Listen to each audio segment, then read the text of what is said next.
چند ہی لمحوں بعد کیپٹن شکیل اور صفدر بھی گیلری کو پار کر گئے اور تیزی سے ایک طرف بھاگنے لگے۔ ابھی وہ تینوں 10-12 قدم ہی دور گئے تھے کہ ایک اور کان پھاڑ دھماکہ ہوا، اور اتنا زوردار دھماکہ ہوا کہ پاور پلانٹ کے پر خچے اڑ گئے، اور عمران، کیپٹن شکیل اور صفدر تینوں تیزی سے اس کوٹری کی طرف بھاگے جا رہے تھے جہاں تنویر پاشا اور جوزف ڈائنامائٹ لگانے کے لیے بالکل تیار کھڑے تھے، اور انہیں صرف عمران، کیپٹن شکیل اور صفدر کا انتظار تھا۔ اسی لمحے چاروں طرف بھگدڑ مچ گئی۔ لوگ ادھر سے ادھر اور ادھر سے ادھر بھاگ رہے تھے۔ لوگوں کی سمجھ میں نہیں آتا تھا کہ یہ کیا ہو گیا ہے۔ جو شخص جولیا کو نیو یارک کے ساحل سے ہیڈ کوارٹر لے کر گیا تھا، یہاں پر اس نے اس پر کافی سختیاں کریں، اس کے باوجود جولیا کا منہ بند رہا۔ پھر کیپٹن شکیل نے اسے رہا کر کے اپنے ساتھ ملا لیا۔ پہلے تو کیپٹن شکیل کو غدار سمجھ کر اسے غصہ آ گیا، لیکن جب کیپٹن شکیل نے اسے تمام قصہ سنایا تو اس کا غصہ جاتا رہا۔ جس دن پاور پلانٹ کی تباہی کا منصوبہ تھا، اس دن جولیا کے ذمے ہیڈ کوارٹر سے باہر کے انتظامات تھے۔ جولیا نے ان کے رن وے کا پتہ چلا لیا، چنانچہ وہ سیدھی رن وے گئی۔ اس نے 4-5 ہیلی کاپٹر کھڑے دیکھے۔ یہ تمام رن وے انڈر گراؤنڈ تھا۔ کنٹرول روم میں بٹن دبانے سے اوپر کی چھت ایک طرف ہو جاتی اور طیارے اور ہیلی کاپٹر آسانی سے باہر پرواز کر جاتے۔ اب مسئلہ تھا ایسے انتظامات کرنے کا کہ فوراً ایک ہیلی کاپٹر اور کنٹرول روم پر قبضہ کر لیا جاتا۔ چنانچہ وہ سیدھی کنٹرول روم میں چلی گئی۔ ہیلو جولیا، ادھر کیسے بھول گئی؟ کنٹرول روم آفیسر نے اسے دیکھتے ہوئے کہا، کیونکہ کیپٹن شکیل کے ساتھ رہنے سے سب لوگ اسے اچھی طرح جان گئے تھے۔ ویسے ہی سیر کرنے نکل آئی تھی، جولیا نے جواب دیا۔ آئیے تشریف رکھیں، آفیسر نے ایک کرسی کی طرف اشارہ کیا۔ شکریہ، جولیا نے کرسی پر بیٹھتے ہوئے کہا۔ آپ لوگوں کا آسمان دیکھنے کو جی نہیں چاہتا؟ ہم تو روزانہ آسمان دیکھتے رہتے ہیں، آفیسر نے لگاوٹ سے کہا۔ وہ کیسے؟ جولیا نے حیرت آمیز لہجے میں کہا۔ یہ دیکھیے۔ آفیسر نے ساتھ لگے ہوئے بورڈ میں سے ایک سرخ رنگ کا بٹن دبایا اور ایک ہلکی سی گڑگڑاہٹ سے پورے رن وے کی چھت ایک طرف سے رک گئی اور اوپر آسمان صاف نظر آنے لگا۔ جولیا آسمان کو دیکھ کر خوشی سے تالیاں بجانے لگی۔ بہت خوب، بہت خوب، یہ تو بہت ہی اچھا سسٹم ہے اور واقعی یہ عجوبہ ہے۔ جی ہاں، آپ کی دعا ہے، آپ کی بڑی مہربانی، آپ کی وجہ سے میں نے کافی مدت کے بعد آج آسمان دیکھ لیا، جولیا نے سرخ رنگ کا بٹن ذہن میں رکھتے ہوئے کہا۔ آپ سوئس ہیں؟ آفیسر نے پوچھا۔ جی ہاں، میں سوئس ہوں، جولیا نے آہ بھر کر کہا۔ تو آپ ان کالے لوگوں کے ساتھ کیسے مل گئیں؟ بس مقدر کی خرابی سمجھیے، کیپٹن شکیل نے اچھا کیا جو ماگا زونگا کی اطاعت میں آ گئے۔ ہم لوگ جلد ہی تمام دنیا کو فتح کر لیں گے اور پھر کیپٹن شکیل کو کوئی اچھی پوسٹ بھی مل جائے گی۔ جی ہاں، دیکھیے کب ملتی ہے۔ میں تو اب یہاں کے ماحول سے اکتا گئی ہوں۔ کیوں؟ آفیسر نے حیرت سے پوچھا۔ دراصل میں کہتی ہوں یہاں سے نکلوں تو کسی انگریز سے شادی کر لوں، جولیا نے معصومانہ لہجے میں کہا۔ وہ آفیسر بھی انگریز تھا؟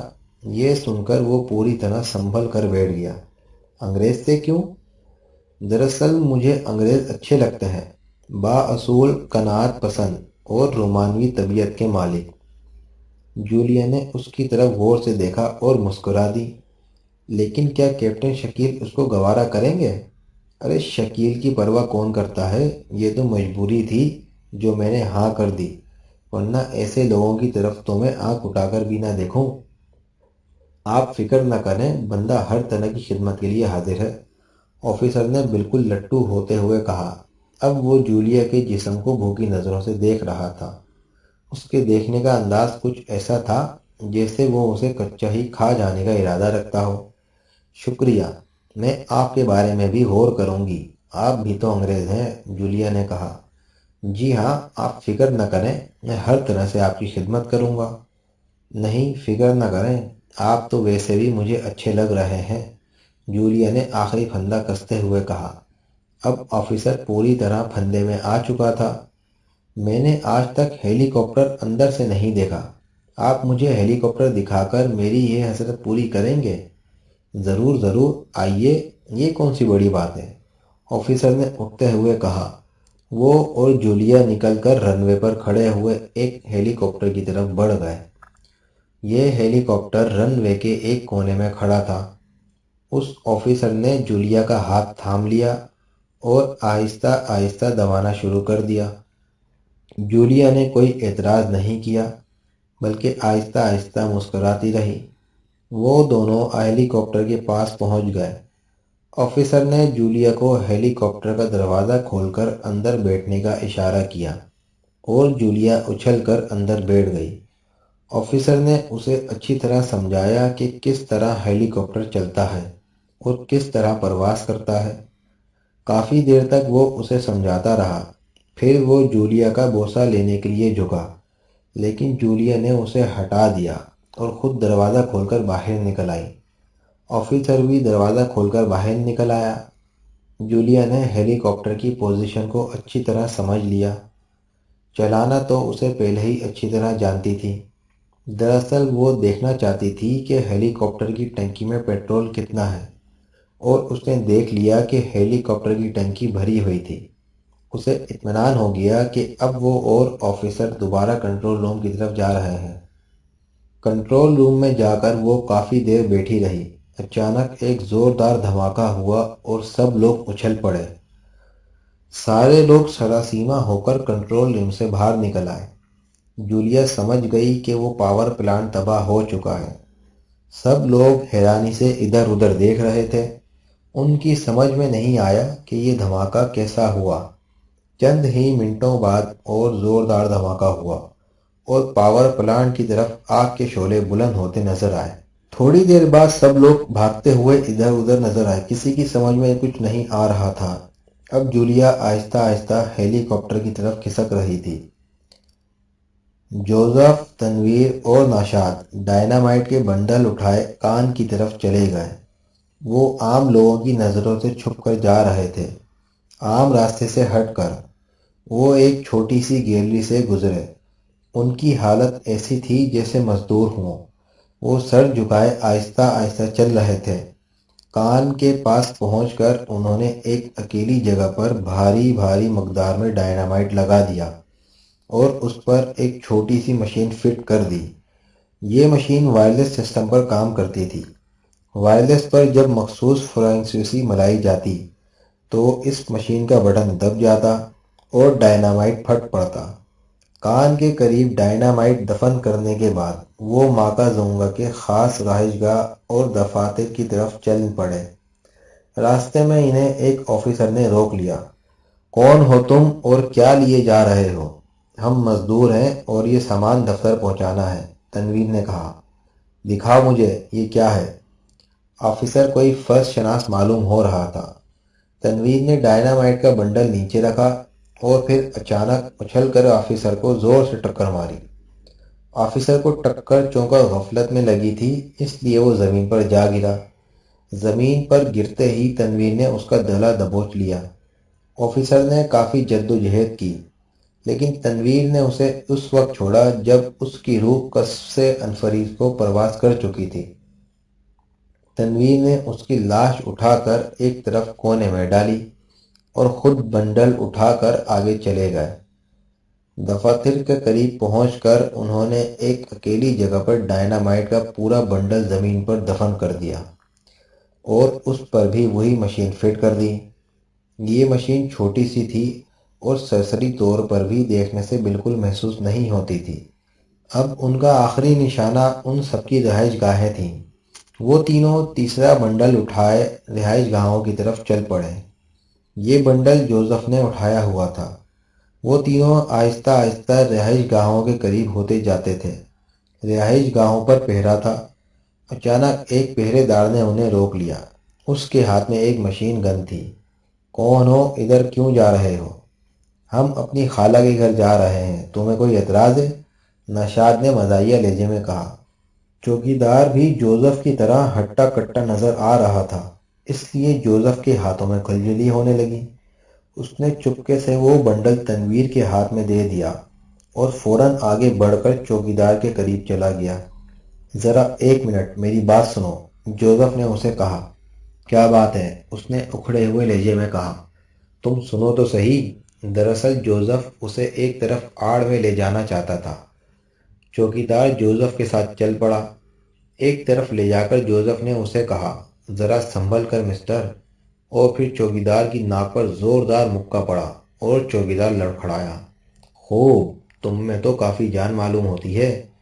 مشین گن تو مکے کے دھکے سے گر پڑی تھی۔ جوزف نے ٹھوکر مار کر اسے دور پھینک دیا۔ اب جوزف باکسنگ کے لیے پوری طرح تیار تھا۔ چوکیدار بھی مقابلے میں ڈٹ گیا۔ اس نے جوزف کو مکہ مارنا چاہا، لیکن جوزف نے اسے ایک ہاتھ سے روک کر دوسرے ہاتھ سے زوردار پنچ مارا اور چوکیدار لڑکھڑا کر زمین پر جا گرا۔ اس کے ناک سے اور منہ سے خون ابل پڑا۔ تنویر اور ناشاد نے موقع غنیمت سمجھ کر وہیں قریب ہی تیسرا بنڈل بھی دبا دیا۔ اتنی دیر میں جوزف نے چوکیدار کو ادھموا کر دیا اور پھر جوزف نے اس کا گلا دبا دیا۔ اس کی لاش ایک طرف ڈال کر اب وہ تینوں تیزی سے دوبارہ اپنی کوٹری کی طرف چل پڑے۔ چلتے چلتے جوزف نے مشین گن بھی اٹھا لی۔ تنویر کی جیب میں وائرلیس پر فریکوینسی سیٹ کرنے والا آلہ پڑا تھا۔ اچانک ایک زوردار دھماکہ ہوا۔ دھماکہ بھی کہیں قریب ہی ہوا تھا۔ وہ سمجھ گئے کہ عمران کا منصوبہ کامیاب ہو چکا ہے۔ ابھی کوٹری سے وہ کافی دور تھے۔ اچانک ایک طرف سے گولی چلنے کی آواز آئی اور گولی جوزف کے بازو میں گھستی چلی گئی۔ جوزف نے ایک ہلکی سی چیخ ماری اور پیچھے مڑ کر دیکھا تو دور دفاتر کے قریب ایک چوکیدار ہاتھ میں رائفل لیے کھڑا تھا۔ غالباً اس نے ان کو بھاگتے دیکھ کر ان پر گولی چلائی تھی۔ کیپٹن تنویر نے جوزف کو زخمی دیکھا تو ناشاد کو اشارہ کیا کہ جوزف کو تھام لے، اور خود پیچھے مڑ کر اس چوکیدار کی طرف مشین گن چلا دی۔ ریٹ ریٹ کی مخصوص آواز گونجی اور چوکیدار کا جسم گولیوں کی بوچھاڑ میں کلا بازیاں کھانے لگا۔ مشین گن کی آواز سن کر کافی چوکیدار ادھر سے نکل آئے، لیکن یہ تینوں اتنی دیر میں آڑ میں آ چکے تھے۔ اچانک ایک بار پھر کان پھاڑ دھماکہ ہوا، پھر افراتفری مچ گئی۔ چاروں طرف لوگ سراسیمہ ہو کر بھاگنے لگے۔ یہ تینوں بھی ان میں شامل ہو گئے۔ ان کا رخ کوٹری کی طرف تھا۔ تھوڑی دیر میں وہ کوٹری کے قریب پہنچ گئے۔ جوزف نے ایک ہاتھ سے زخمی بازو کو سنبھالا ہوا تھا، جس سے لگاتار خون نکل رہا تھا۔ ابھی انہیں کوٹری کے پاس پہنچے چند لمحے ہوئے تھے کہ عمران، صفدر اور شکیل بھاگتے ہوئے ان کے قریب پہنچ گئے۔ اب چاروں طرف خطرے کے الارم بج رہے تھے۔ عمران نے آتے ہی تنویر سے پوچھا، منصوبہ تیار ہے؟ ہاں، کان، دفاتر اور رہائش گاہ میں۔ چلو ٹھیک ہے، وائرلیس سیٹ نکالو۔ اور تنویر نے جیب میں ہاتھ ڈالا، لیکن وہ چونک پڑا کہ وہ وائرلیس سیٹ بھاگتے ہوئے کہیں گر پڑا تھا۔ کیا ہوا؟ عمران نے تنویر کا رنگ بدلتے ہوئے دیکھ کر کہا۔ وائرلیس سیٹ گم ہے۔ کیا؟ یہ کیسے ہوا؟ اور صفدر کو سارے منصوبے اور محنت پر پانی پھرتا نظر آیا۔ معلوم نہیں، کہیں گر پڑا، تنویر نے اداس ہو کر کہا۔ گر پڑا؟ ارے یہ بھی کوئی شاعر کا دل ہے جو کہیں گر پڑتا؟ میرا دل آپ کے پاؤں میں گرا پڑا ہے۔ عمران نے مصرعے کو جوڑ توڑ ہلا دیے۔ چلو کوئی بات نہیں پیارے، اب جولیا کے عشق میں ٹھنڈی آہیں بھرو۔ اب کیا کریں؟ صفدر نے عمران کی بکواس پر دھیان نہ دیتے ہوئے کہا۔ آؤ مل کر پیار کی باتیں کریں، زلف کی رخسار کی باتیں کریں۔ عمران نے ایک ہاتھ کان میں رکھتے ہوئے ایک مصرعہ پڑھا۔ سب کا منہ بن گیا کہ عمران ایسے وقت میں بھی مذاق پر تلا ہوا ہے۔ اتنی دیر میں چاروں طرف سپاہی پھیل گئے، جن کے ہاتھوں میں مشین گنیں تھیں۔ انہوں نے ناکہ بندی کر لی تھی اور اب وہ مشتبہ افراد کو ڈھونڈ رہے تھے۔ جاؤ تنویر، اسی راستے واپس جاؤ اور وائرلیس سیٹ ڈھونڈ کر رن وے کی طرف ہمیں آ ملنا۔ اور تنویر ابھی مڑا ہی تھا کہ ایک شخص تیز تیز قدم اٹھاتا پاس سے گزرا۔ اس نے جاتے جاتے وائرلیس سیٹ عمران کے ہاتھ پر رکھ دیا اور بولا، رن وے X2۔ یہ یقیناً X2 کی آواز تھی۔ اگلے ہی لمحے وہ ایک گیلری میں مڑ گیا تھا۔